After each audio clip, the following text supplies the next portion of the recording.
Bonjour à tous. Aujourd'hui, une idée d'entrée tout à fait originale.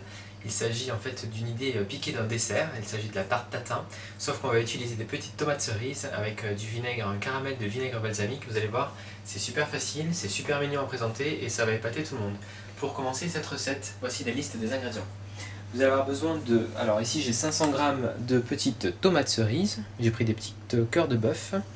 Vous allez avoir besoin de 75 g de beurre, un jaune d'œuf, 2 bonnes cuillères à soupe de parmesan râpé, un petit peu d'eau, des herbes de Provence, du sel, du vinaigre balsamique, un peu de sucre et donc ici 125 g de farine.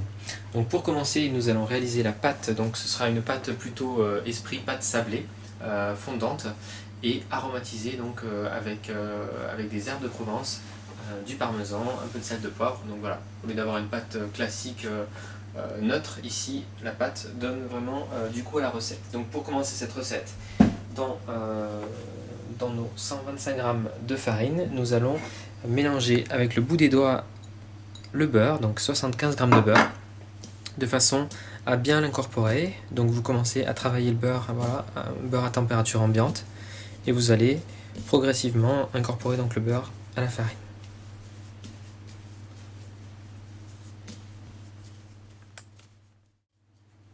Donc ici vous voyez, je fais un sablage, c'est-à-dire que je passe la farine entre mes doigts, donc entre mes mains. Voilà. Donc le beurre est complètement incorporé à ce stade dans la farine. Et donc on va rajouter maintenant notre parmesan râpé. Voilà. On va rajouter également donc les herbes de Provence. Donc c'est en fonction du goût. Moi j'aime bien qu'elles soient entières. Donc vous pouvez mettre entre à peu près une cuillère à soupe d'herbes de Provence. Voilà.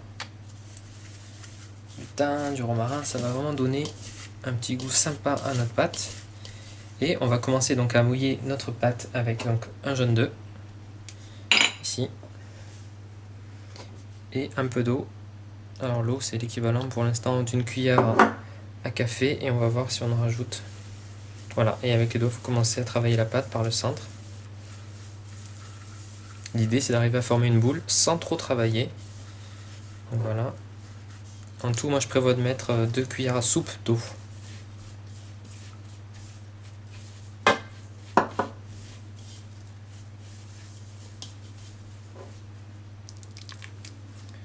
Voilà.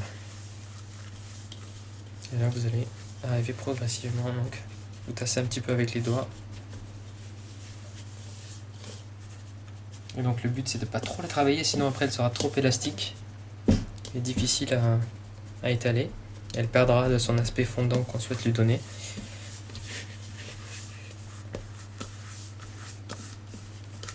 Voilà. Je vais commencer donc à façonner.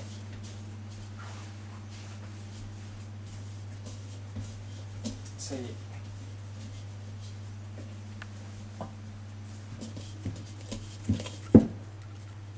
Voilà. Hop. Façonner une boule.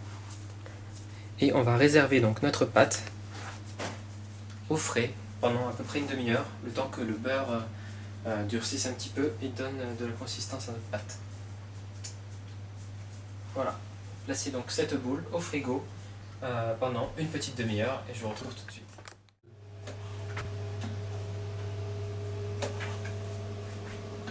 Étape suivante de la recette, vous découpez vos tomates cerises en deux. Donc toujours bien au milieu pour avoir à peu près la même hauteur entre les deux parties.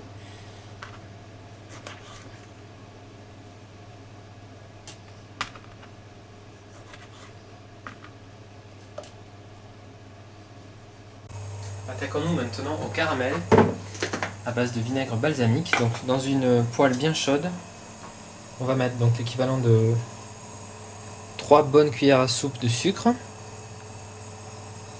Voilà. Et 2 cuillères rases de vinaigre balsamique.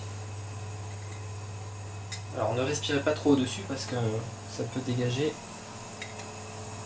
des odeurs un peu fortes, le vinaigre.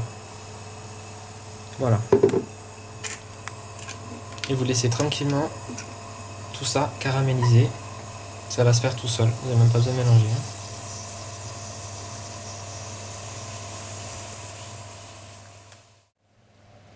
Notre caramel est formé à présent, donc il recouvre la surface entière du fond de notre plat à tarte. Et maintenant, vous allez venir disposer vos petites tomates cerises, donc face plate en bas, comme ceci. Voilà. Et donc vous allez venir recouvrir toute la surface du plat à tarte. Là, le feu est éteint.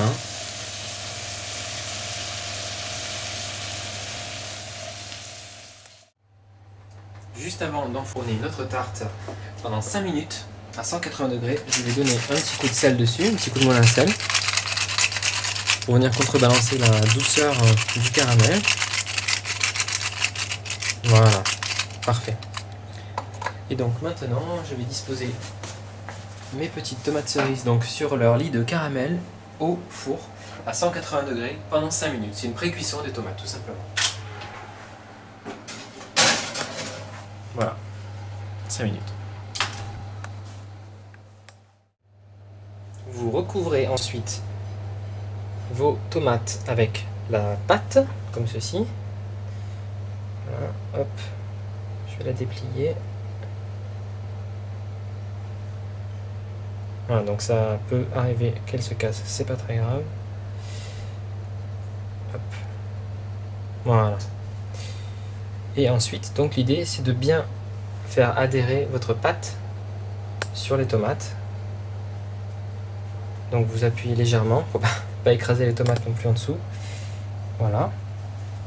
Là vous avez des surplus de pâte, rabattez comme ceci, ça fera une petite croûte sympa, et puis comme la pâte est parfumée, elle va être délicieuse à manger telle qu'elle. Voilà. On va bien appuyer sur le bord. Alors pendant la cuisson, il y aura forcément du caramel du dessous qui va revenir un petit peu par-dessus la pâte à certains endroits. Ça fait partie de la recette, ça va imprégner la pâte, ce sera délicieux. Voilà. Et juste avant d'enfourner ma tarte, donc pendant 25 minutes, vous la percez à l'aide d'une fourchette. Hop. Voilà, vous venez faire quelques trous dessus.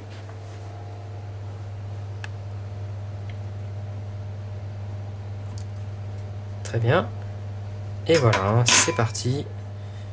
On enfourne tout ça tout de suite pendant 25 minutes. Et on se retrouve pour le résultat tout à l'heure.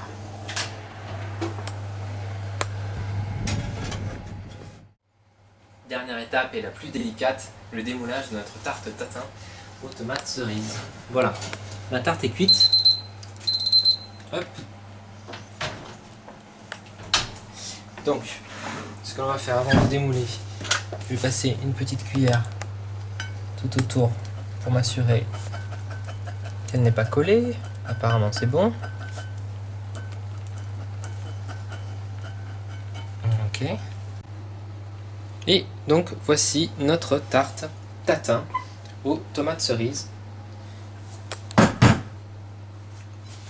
Dernière petite étape, je vais simplement saupoudrer d'herbes de Provence à nouveau. Et voilà, ma tarte tatin aux petites tomates cerises. Donc ce sont des cœurs de pigeon et non pas des cœurs de bœuf comme j'ai pu le dire au début de la recette, puisque les cœurs de bœuf en général c'est plutôt gros. Est prête, donc voilà, une jolie petite entrée accompagnée avec d'une petite roquette par exemple, ou d'une petite mâche. Et voilà, c'est estival, plein de soleil et plein de saveurs surtout, je vous assure, vous allez adorer. Je vous souhaite une très bonne recette, à très bientôt sur hervécuisine.com pour de nouvelles recettes.